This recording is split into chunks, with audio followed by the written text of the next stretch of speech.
So next we have Johannah Dods, who is the Responsible Investment Manager at ACC. And so she's going to be talking about ACC's responsible investment approach. Welcome, Johannah, and thank you for your time. Hi, everybody. I'll just try and work out how to share my screen.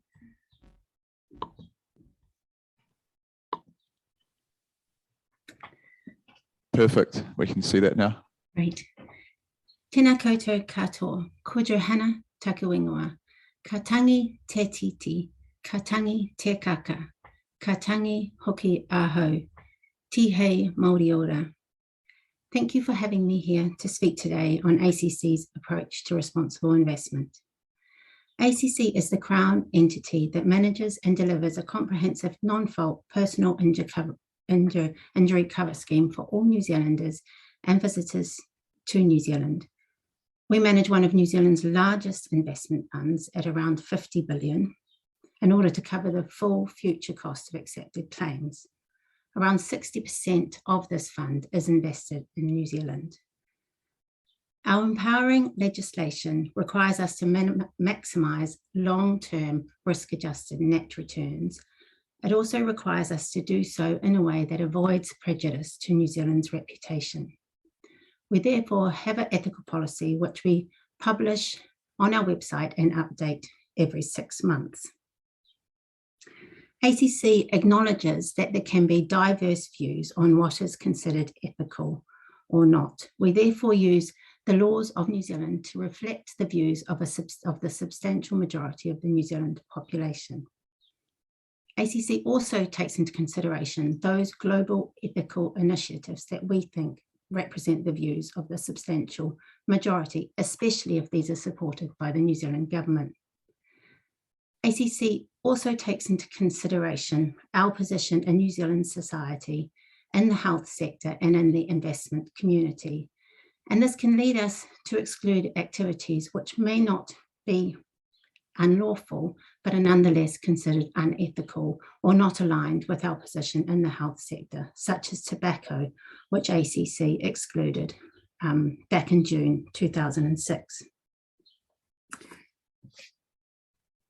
This has led us to exclude about 10 activities. Sorry, I'll just try and move this forward. This has led us to exclude about 10 activities and about 400 companies, and we published this list of excluded companies on our website alongside our ethical policy. ACC is also a signatory to the Principles for Responsible Investment, and we use these principles as a useful framework for how to incorporate ESG issues into our investment decision-making process and asset ownership.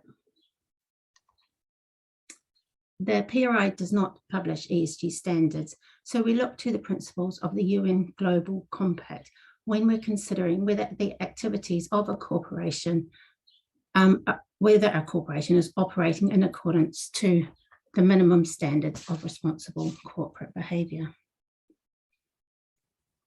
With respect to climate change, ACC have underlined our commitment to supporting the transition to a net zero economy by 2050 by becoming signatories to the Paris-aligned net zero asset owners commitment. That's a mouthful, I know. The organisation behind this provide useful support to investors in their journey to aligning their portfolio with the Paris Agreement. All of this work can be quite complex and resource intensive. ACC has therefore signed an agreement with the Guardians of the New Zealand Superannuation Fund and the New Zealand Superannuation Fund to collaborate and share resources on ethical investing issues, including the monitoring and engagement of companies. As part of this agreement, the Guardians contract annually to offer support, information and analytical work on ethical investing issues. However, each CFI retains the responsibility for their own ethical policies and decision-making. For the rest of this talk, I will focus on our journey so far addressing the challenges of climate change, and I will try hard not to bore you by repeating the same things that Lucas has said. In 2019, the New Zealand government introduced the Zero Carbon Act, providing a clear signal of their support for the Paris Agreement and the transition required to limit global average temperature increases to 1.5 degrees above pre-industrial levels. In response, in June 2020, the ACC board approved our climate change policy framework, under which ACC committed to taking a leadership approach to also supporting this transition. In this commitment, we outlined the organisational and portfolio changes that we will make, that New Zealanders have indicated they want, and science has demonstrated the world needs. But this turns out to be a more complex task than you might imagine. 2050 is 28 years away, and this is a long time horizon for any investor. The ACC board therefore initially approved an ambitious interim target to reduce the carbon intensity of our global listed equity portfolio by 50% by 2030 compared to a 2019 baseline year. However, we made the portfolio changes necessary to implement this in a much shorter time period, much more rapidly than we first anticipated. And this led the ACC board to more recently approve an increase in the ambition of our interim target to a 60% reduction by 2025 and a 65% reduction by 2030. But how do we go about implementing these targets? The first step was to understand our emissions profile, which entailed understanding the emissions data of our portfolio companies and what metrics to use to measure and monitor this data. To help us in this process, we looked around the world for guidance. We sought the advice of consultants, and we looked to see what like-minded investors were doing. One organisation we turned to, which we have spoken about today, was the TCFD. The TCFD also pointed us to an organisation known as PCAF, or the Partnership for Carbon Accounting Financials. And this is a global group of financial institutes that have got together to try to establish a harmonised approach to the assessing and disclosure of the emissions associated with loans and investments. We have found the advice of the PCAF to be very helpful in our establishing what to measure and how to measure it. One of the biggest challenges we have found is the data. And although standards are evolving rapidly, there are no agreed standards yet for investors. As you know, the emissions associated with companies can be grouped into three broad categories. Scope 1 are those attributable directly to a company's activities. Scope 2 are those emissions emitted in the generation of purchased energy. And Scope 3 are those emissions due to indirectly impacted activity along the value chain. Unfortunately, there are still many holes and inconsistencies in emissions data, especially in Scope 3 data. And while this data availability and quality is improving markedly over time, there are many limitations remaining, but these still cannot be a reason for inaction. Some investors focus on Scope 1 and Scope 2 data and establishing the emission profile of their portfolio. However, the guidance increasingly points to the stepped inclusion of Scope 3 data according to priority sectors and data availability. And this is because in an ideal scenario would include all the emissions data of a company. Scope 3 inclusion is important to account for the emissions that a company indirectly impacts. So for instance, the emissions created by a consumer and their use of an end product, such as a car. Scope 3 emissions can comprise the bulk of a carbon footprint for some companies. For instance, in the auto industry, Scope 3 emissions comprise roughly 95% of their overall carbon footprint. And this demonstrates the importance of accounting for the emissions indirectly due to a company's activity or generated outside of a company's direct operations. It also demonstrates how excluding Scope 3 from an overall measure can paint a misleadingly flattering picture of a company if they're in a sector in which most of the emissions come from the value chain, like coal, oil, and gas. However, there are many challenges with including Scope 3 data at a portfolio level. For example, as I've stated, there are many problems with Scope 3 data. It has many holes and inconsistencies.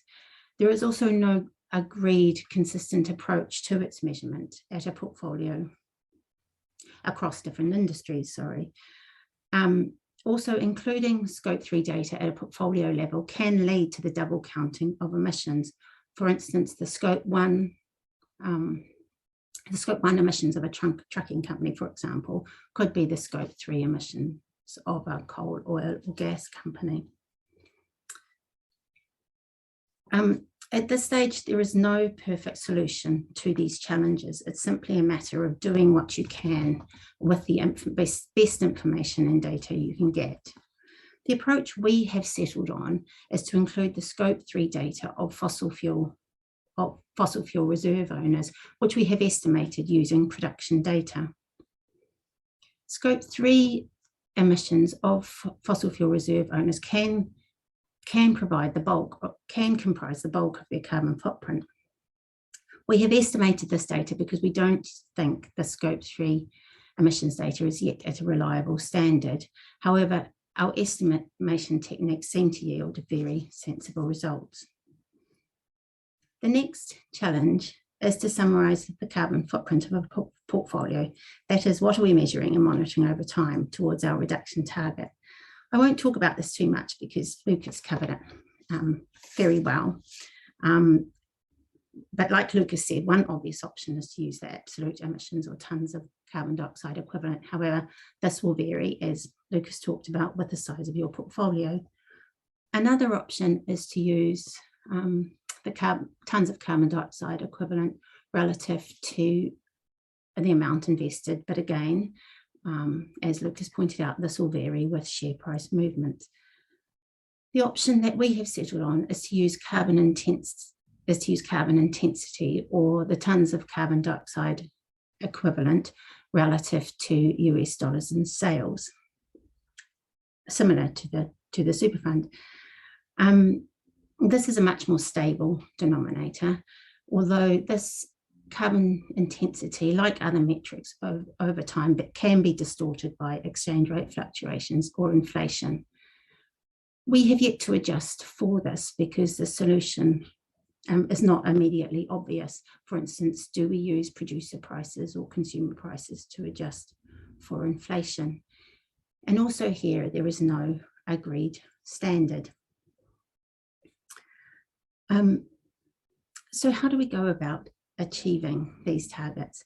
There are a number of different ways to reduce carbon, and we have drawn on the help of consultants to help us and develop our approach. As you'll recall, we are active investors and we have portfolio managers which manage different parts of our portfolio. What we have settled on is to assign carbon budgets which decline annually in line with our trajectory towards our targets for each portfolio manager. This means that our portfolio managers have a constraint, but they can still carry on actively managing their portfolios.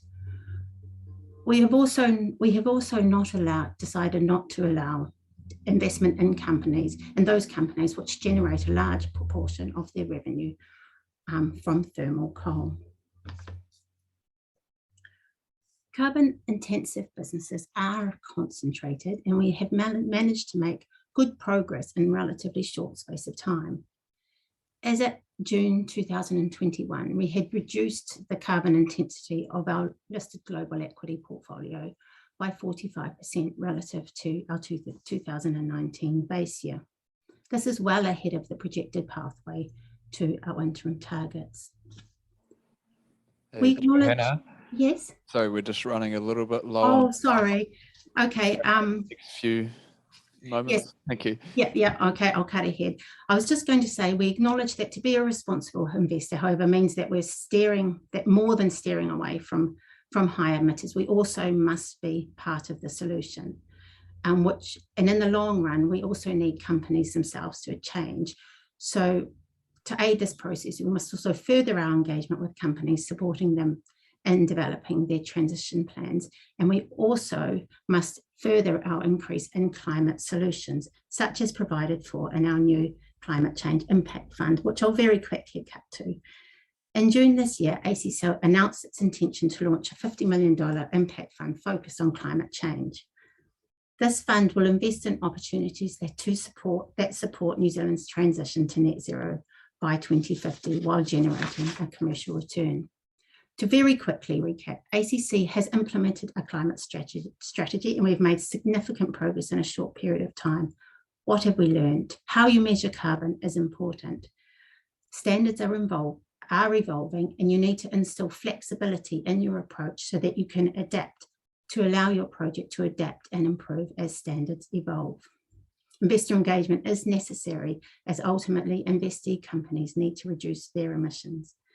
Increased investment in climate solutions, especially in certain sectors, is also necessary, and we are actively seeking suitable investments. Ngā mihi nui. Thank you very much, Johannah. I think we can ask one of these questions and then we'll move on.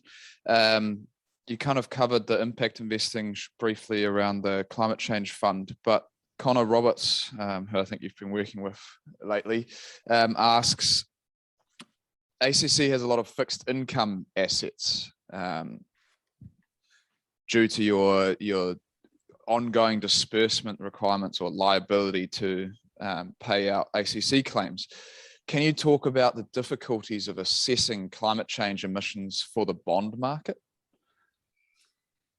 That's a very good question, and it's one we've done a lot of thinking about, and a lot of work is being done at the moment in trying to improve metrics and also align them with existing metrics, such as the approach we're taking with our equity portfolio.